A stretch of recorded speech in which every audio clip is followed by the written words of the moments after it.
Hey there, Christian parents and book lovers. Before we get into today's episode, I need your help. The goal of Bookworthy is to serve you, the listener, readers, parents, grandparents, and even the kids. So I need your input. Help Bookworthy make plans and know how to serve you best by filling out the 2026 listener survey in the show notes. I can't wait to hear what you have to say and what we can do together. Now back to the main event. Welcome to Bookworthy. Today we're talking with New York Times bestselling illustrator and author of many children's books, John Hendrix. His latest book is coming out here in September, The Mythmakers, The Remarkable Fellowship of C.S. Lewis and J.R.R. Tolkien. In this graphic novel, John reveals the shared story of friendship and all of its ups and downs that gave Lewis and Tolkien the confidence to re-enchant the 20th century and alter the course of storytelling and literature. Welcome to Bookworthy, John. Thanks. So glad to be here. I'm glad to have you. I had to force my 15-year-old to go to school today because he wanted to participate in this interview. Oh, that's too bad. Well, maybe we can Zoom him in. Yeah. Maybe so. But we are big fans of your books and your art in our house. And so it's a joy to have you here. But I'm sorry to say we have to start with the hardest question. If you could only choose one, which would it be? The Lion, the Witch, and the Wardrobe, or The Hobbit? Oh, man. I mean, The Hobbit would probably be my choice. It's very difficult. Only because The Hobbit was my personal entry point to fantasy as just a genre. And it truly happened with like the book cover on my copy of The Hobbit I had as a kid. And it just had this amazing drawing of Smaug on it. And it was like, I don't know what this is, but I need to read it. So that's a very close race. But I know it was a hard question. I know. Yeah. But did you ever watch the 1980 version of The Hobbit? And yeah, Rankin and Bass. And that. Yeah. Yes, we recently watched The Hobbit with the most recent version of The Hobbit with our boys, and that has been really fun to watch them be like just odd and I don't know, just introduce these characters that we've loved, me and my husband, and it's been a joy to share that with them. Yeah, I think it's an underrated version in a lot of ways. It holds up. I mean, I think if you look aside from some of the stylistic things that maybe feel dated, I think it's a good adaptation overall. Most definitely. And I can't remember the particular film group that did that, because they did a lot of movies in the 80s. Yeah, Rankin and Bass. Yes, Rankin and Bass. Yeah. And yeah. I loved all of the work that they did. Yeah. The Last Unicorn, trying to think of the others, but Flight of Dragons, just these really great classic There was stories. A Lord of the Rings animated film that was rotoscoped, and that one does not hold up. That's not great. The best thing that came out of that one is the poster. Yeah. But yeah. Well, John, you have combined some of my favorite things in this book, which is the life and the work of both C.S. Lewis and Tolkien, as well as history and art that engages my kids. Tell us a little bit about the inspiration behind your book, The Mythmakers. Well, of course, I grew up reading these two Tweety professors. Again, the story that you need to remember about them is they weren't just acquaintances. They were really good friends, and they were so normal that they were professors in their mid-40s that were in between curriculum committee meetings and prepping for classes that just had this shared love of what started with Norse mythology. And they were desperate to write the kinds of things that they longed to read. And it really is looking back, they did not know that they were the C.S. Lewis and the J.R.R. Tolkien. They were just these two friends that were sharing a cider at the pub and saying I think we could do a good job at writing fantasy for adults. And so to me, just the story of their community, how much they cared for one another and encouraged one another, is really what began the storytelling for me. And then the book became an actual shorthand description of where myths and fairy tales come from. So the like goals of the book sort of like all projects, there's a bit of a project creep that happens in every book. This began to creep into a much more meta text, using Lewis and Tolkien as kind of avatars to frame the question, where do myths come from and why do they matter? Now, that's an amazing question. I know we've talked about it a lot here on the Bookworthy podcast because, Christian fantasy is a place that is growing in bookstores. And I think it sometimes does get a bad rap that, fantasy is magic and things we should avoid. But there is a beauty in myth that C.S. Lewis and Tolkien both grasp and have given us these amazing stories that if you're not a Christian, you can read it and love it and enjoy it. But if you are a Christian, you can find those little hidden nuggets that we all love. And I think there is definitely power in myth and fantasy and how that can just show us truth so vividly. Well, and it's easy to forget that it was not always like this. There was not always fantasy books that were not just for children. The thing that Tolkien and Lewis were criticized for, or Tolkien especially, was not that he was making fairy tales that had some sort of spiritual component to it, but just that adults should not be wasting their time with things that are meant for children. And so the predominant point of view on fairy tales and fairy stories at the end of the 1800s and the 19th century was that these were sort of tales for children or for minds that were not yet mature. And so the fact that Oxford professors would invest not just time reading them, but actually trying to make them was seen as just kind of a colossal waste of their talents. So it's very funny to now get to this part of like the timeline and think, oh no, this is now this extremely credible genre that all the offshoots in fantasy and storytelling for adults today, even in television and movies, they all can be traced back to Tolkien and Lewis in a lot of ways. Very true. And I love that the friendship between Tolkien and C.S. Lewis, that they didn't agree on everything, but they had a mutual respect and love for each other. And I love the idea that some of the narrative and the back matter that you've put into this book is talking about that friendship and what makes a friend. Because, I think there is this misconception as a parent that, friends have to be just like you and they have to agree with everything you say. And I love that C.S. Lewis and Tolkien have a mutual respect and love for one another, but they didn't always agree. How did you incorporate that into your book? Well, it's yes, they shared a lot, but they were also very different. So in many ways, it's a story of what a shared fixed point in the universe can do for a friendship. I mean, they came from different parts of England. That Lewis grew up in Ireland, in the Protestant world. Tolkien grew up in England as a Catholic, and Lewis lost his faith early on after World War I. And so when they meet, they're almost as opposite as you could be as two people in England, right? One Catholic, one an atheist Protestant. And their sensibilities about the world actually were very different in terms of the way they taught and thought about literature. They actually diverged a lot, even in their shared interest. But they did have this thing that was a love for the effect of the story on their heart, and they found that commonality even amidst before Lewis became a Christian in the Norse mythologies and the joy that came from storytelling and the kind of mystery of where does that joy come from. Lewis called it longing for like northernness. And later in his writings, he described this feeling as the German word Sehnsucht, which means like a longing for longing.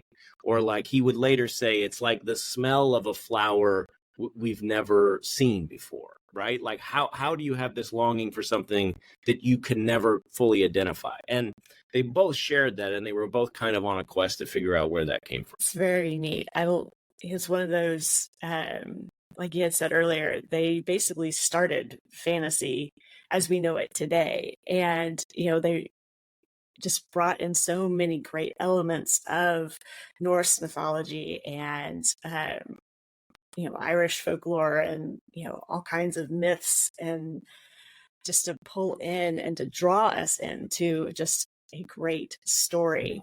What have you seen in this as you've researched this story? Just what, I guess what's the word I'm looking for? I know you kind of talked to it as the idea of relying on the myth or the storytelling device. Mm-hmm. How have you used that in your book? Oh yeah. Well, I mean, anytime you're trying to tell a story, whether or not, most of my books are nonfiction, right? They are trying to tell the reader something that's true about the world. I'm basically a translator. I'm not a scholar. I mean, I make these things as a work of art. So I'm reading secondary sources. I'm not going to original manuscripts and finding new scholarship. I take existing scholarship and then I translate it for my audience. And so my audience is young people. And so every time I do that in any book, I have to take some things out. Like it's the hardest thing is editing. It's not what you put in, it's what you leave out. So with Lewis and Tolkien's story, there is just so much. There's so much you could talk about. So like I am not an expert in actual like Tolkien lore. Like I have of course read the Silmarillion a couple times. I've read I've read much of his work. I spent more time instead of in this book poring over the deep mythology of First Age Middle Earth. I spent more time reading Tolkien's letters, right? Because I wanted to understand their relationship, and their friendship is so fascinating. Partially because, of course, it produced this like hothouse that made this furnace of creative works that just flew out of their fellowship around the Inklings. And then, of course, it burnt out, or it flew a little too close to the sun, or whatever metaphor you want to use. And they had a falling out at the end of their life. And so there's tragedy wrapped inside of this like model of friendship. So it's like, just as a story, it's really compelling. Like it's almost more, I mean, a lot of people feel a lot of sadness about that they had a falling out. And in some ways, like, that tells the real story of life on Earth. Like it's just, it's tragic. It's sad. I tried in the book to give some closure to that, in a way that I took some creative license. I won't spoil it for the readers, but I tried to give some closure to that. But as just a pure piece of story, in some ways, it's more interesting that their friendship ran this full arc of the human experience, as opposed to being just the same thing their whole lives. And I think that's why we're so drawn to, this relationship between these two men, is that, we are given like this idea of what friendship is supposed to look like. And while they did have mutual respect and they did have a love for one another, just that fact that they did in their relationship and in their friendship, it's like, oh, wow, this is just like my friendship with so-and-so that the argument I had the other day. And it really shows the side of friendship that's hard, that we don't like to talk about, and that there is a way to walk through it well. I mean, I don't know exactly how their friendship ended, but it's just one of those, it seems to have ended to where they still had a mutual respect for one another. Oh, yeah. I mean, that's the tragedy of it in some ways, is they were British men. They were not comfortable with their feelings. They did not know how to really center the things that they felt in their life with one another. And when Lewis got married to Joy Davidman, that was the fulcrum that just cracked the foundation enough. I mean, Tolkien famously did not like the Narnia stories. In fact, he became increasingly uncomfortable with all of Lewis's theological writings. I mean, to be fair, Tolkien didn't like anything. I mean, he just had very particular tastes. He didn't even like his own work, right? So, like, we can't use him as the barometer for what he liked or didn't like. Mm-hmm. But, like, again, just as a portrait of two men growing older, meeting the sort of stresses that come with later life, and seeing how that impacted their friendship. And I mean, you read the letters from Tolkien after Lewis died, he was crushed by losing Lewis basically without warning. And I do think he ended up regretting a lot of what they missed in those final years together. Now they were cordial at the end of their life. They would get beers together in the company of their friends, but the real Jonathan and David closeness that they had in their 30s and 40s was never there after Lewis married Joy. Yeah, it's one of those, we all have that one friend in our life where something has happened where it is a change in location sometimes, or sometimes a change in family status or opinions that changes. And I think that really draws us to these characters that have shaped literature so much. Now, you have your own little group of inklings that you participate in called the Rabbit Room. Can you tell us a little bit about that? I'm a real fan of community, and I think it's why I teach. I think our work almost always gets better in community. So even as artists, we tend to think we're these islands, or we just make things on our own, or we're selfish. We spend all this time alone, but community is essential just to being a human being, let alone the command that Jesus gives us to be in community with Christian brothers and sisters. So like, whether or not you're in the Christian side or the just anthropological side, we need people. And so, yes, like I have been blessed to present and to be part of the Rabbit Room community, and also Hutchmoot over the years, the Rabbit Room annual conference.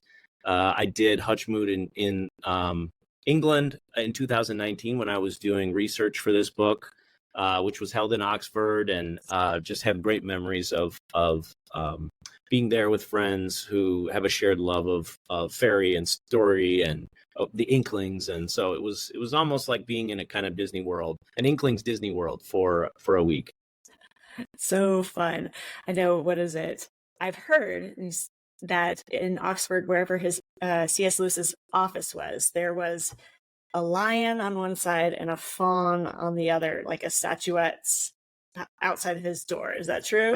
There is you can't get up to his quarters at Magdalen College, but there is a passage in Oxford just down the street from Magdalen, and there's all these Inkling like tours you can take along Oxford.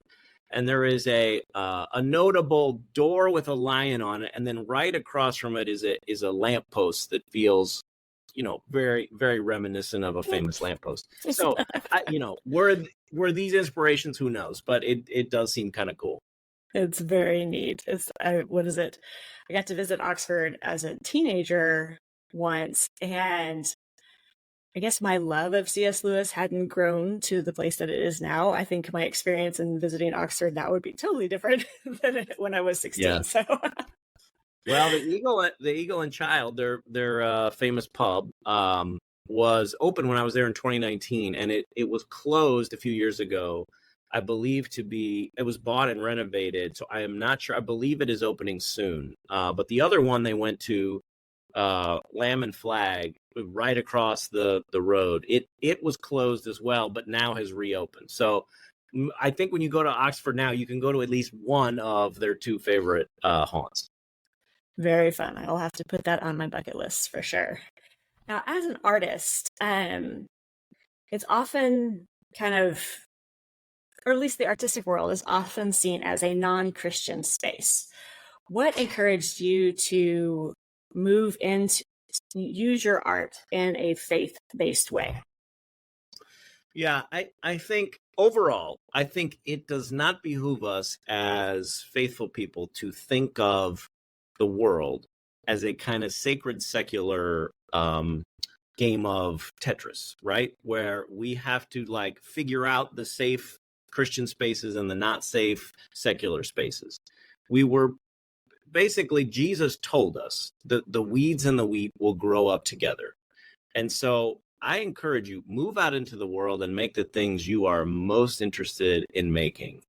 And you don't need to parse out where that goes in the world if you're just faithful to your calling. And I think you're faithful to your calling by the things that you are interested in, whether or not that's robots or plant biology, or, fawns carrying packages under lamps. These are things that Lewis was faithful to his vision. He saw images in his head of the Narnia books.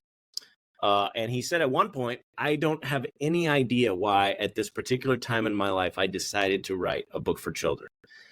But he listened to that desire, whatever it was. And looking back, maybe you say that's the Holy Spirit, right? But I think for me, I was going out from art school wanting to be an illustrator. I didn't have a longing to be a Christian illustrator. Honestly, I think I would be stunned if you told the 23-year-old version of me that now I make books that are, well, some of them literally have literal Jesus in it. I think that would stun me. And I think part of it was at the age I was coming out of art school, there just wasn't a lot of Christian art that I liked, or art that tried these themes on that was interesting. And so in some ways I wanted to make the best stuff I could. And that almost excluded making work that was faith oriented. So, but now we're so blessed with many artists who are doing things in the world, making artistic interpretations of the gospel story that are really unusual, really interesting. And that, to me, that's the biggest bummer about people who make art for God, is that usually it's just not very interesting. So go and make the most interesting, the weirdest possible thing you can, and see who responds. See who your audience is in the world. It's really cultivating an audience out in the world. Very neat. I love that. It's kind of one of those, art itself is not meant to be one thing or another. It's meant to draw emotion, to make us think, to make us explore. And I love your art is so detailed and so woven in and unique that, my kids will sit there and just stare at a page, and they may not be reading the words, but they're just inspecting the drawing, because there are so many different levels and so many little hidden things that you have in there. And it just makes art interesting. So not just art interesting, but history interesting. I make that art that way because that's the book I wanted to read as a kid. I loved Where's Waldo. I loved books that I could pore over many, many times. The Jan Brett books, or Graham Base, or any of these books that just felt like they were so full of visual wonder, right? So in many ways, I make those Easter eggs for myself as much as for the kids that are reading the books. Well, I think that's great with our kids in this social media, very visual heavy world, where just their brains are not geared towards sitting down and reading a 300-page book as much as they were 20 years ago. But they really engage with visual stimuli. They really engage with, art and graphic novels and those types of things that really pull them in. And along the way, they're learning and grasping truths and information that they may not have explored if it was in just a novel format. So I really appreciate what you're doing. Faithful Spy, I've heard many people say it can be a kind of gateway book for reluctant readers because there are so many images, there's so much variety. It doesn't feel that thing. I remember it as a kid. I was a bad reader as a kid because I was so intimidated by pages and pages of text that even my earliest memories reading The Hobbit was like, I couldn't wait to make it to the illustrations. I would flip through to see when the next picture is coming, because it felt like Rivendell. It felt like a break in between on this long slog of a journey. So yes, Faithful Spy was written, again, for me. I wish I could learn with images interwoven with text, where a book is 100% words and 100% images at the same time. I know one of my kids is dyslexic, and so your style of books have really engaged him in a way that he may never have learned about, Don Bonhoeffer. And one kid is going to pick up a biography on Dietrich Bonhoeffer at age 12. Right. So to me, I find that a high compliment that any 12-year-old would read a book about a German theologian. So yes, thank you. It's very neat. Now, when did you first become interested in art? Oh, I mean, I don't remember I don't remember the first drawing I ever made. I've been drawing as long as I can remember.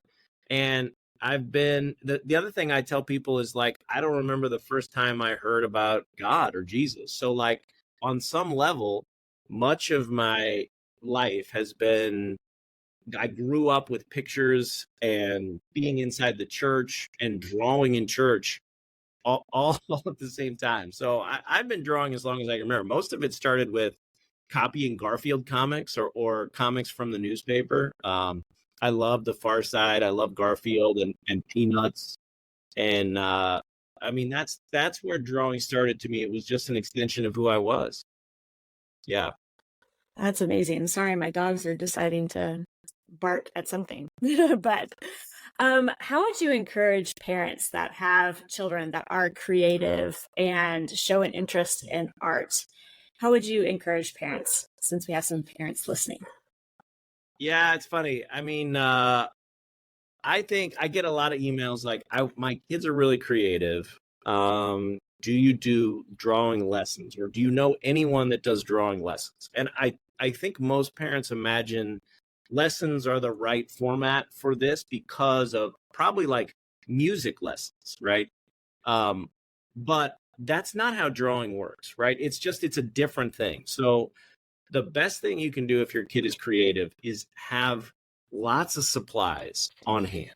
Like have a station where the kids know they can go and draw. And on the back wall of that is paper and markers, and you don't clean it up afterwards. It's just left out. And it's a station where they can go and sit down and immediately start making.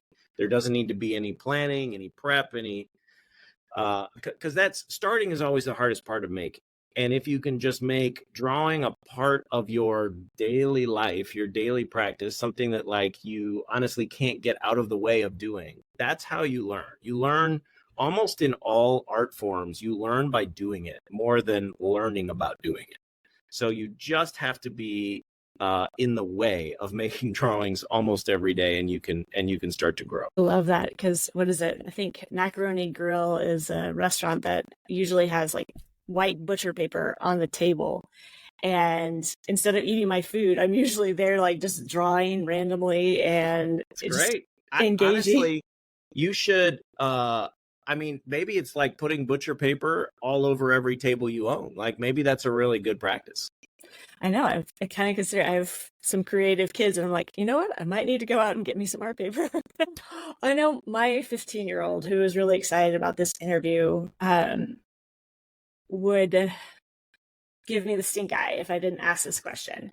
But how would you encourage a kid or teen, in my case, that wants to tell stories with his art? Yeah. Well, I think the way you learn is to do it. So what you can do with your kid is encourage them to not just make stories, but actually like make a little zine, make a little book, make something that is a finished product that has a kind of like destination and a place to live. Like we all need deadlines or a destination or an audience for our work. So whether it's like make a shelf on your bookshelf somewhere in the house that's like, these are my kids' story shelf, and we're going to publish their book, and it goes on that shelf. And a zine is just another way to say like a bunch of Xerox copies that you stapled together and folded in half, right? But make the habit of making little things together and share them. Make multiple copies, have people read it. That's how you get better at storytelling, is to practice it and to do it. And there's truly like no formula. There's no technique. There's no thing other than you got to practice. And in order to practice, you have to enjoy it. And in order to enjoy it, you have to want to do it. And so if you can do those three things, it's like seems so simple, but that is how you get better. It takes so long to become a good artist or a writer. And the way you get through all those hours of practice and failing and not doing exactly what you wanted to is to enjoy it. I know. What is it? I do watercolor. It's kind of my current art niche.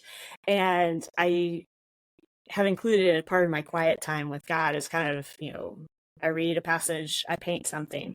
And it's been interesting to watch my kids be like, Mom, that doesn't look right. It's like, yeah, I messed up. This didn't turn out well. It's like, well, are you going to tear the page out of the book? I'm like, no, it's part of this whole journey. It's part of learning how to use this medium. And it's been interesting to watch them be like, it doesn't have to be perfect. I'm like, no, it doesn't have to be perfect. Art doesn't have to be perfect. I just have to try and express myself, to communicate something.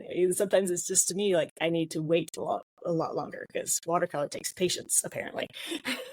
But it's really interesting to see them watch me do my art and just have them think, those perfectionist lines that keep, are drawn often as you look at masters of, in their schools and such. It's like, well, yeah, Van Gogh and Monet, they didn't get it right the first time. They made thousands. And so it's fun to watch kids understand or grasp art a little differently because it does have a pedestal that it's on often. Yeah, for sure. Well, John, what can we expect next from you? Well, I am pleased to announce, as we talked about earlier, that my book, The Mythmakers, will be out this September. Look, the books have not landed yet, but you can see what it's going to look and feel like. Wow, very exciting. In fact, here, look, I got a proof of the case cover. You won't hear this on the podcast, but the foil stamp. Oh, very nice. Very cool. I know. It's truly the best part of making books is the little last finishing details. But that'll be out this September. And then the book I currently have on my desk I'm working on is a follow-up to my book, Drawing is Magic, which will have been out 10 years in 2025. That's right. There it is. So I'm doing a follow-up to that to kind of celebrate the 10-year anniversary of Drawing is Magic and to give students and young artists some new ways to think about drawing in a sketchbook. It'll be called 100 Things, and it'll be focused just on the 100 Things exercise from that book. Very cool. Yeah. I will definitely be looking for that for sure, because I know Drawing is Magic has been a big fun thing in our household for sure. Where can people find out more about you and your books, John? Well, you can go to johnhendrix.com. That's Hendrix with an X like Jimmy. Well, thank you so much for being with us today, John. Thanks. Glad to be here. Wonderful. And thank you for joining us on the Bookworthy podcast. We look forward to hearing more from John and more about his books and here soon. And let us know in the comments whether you would choose The Lion, the Witch, and the Wardrobe or The Hobbit as your favorite book. And be sure to like and subscribe so we can discover more great books together. Happy reading.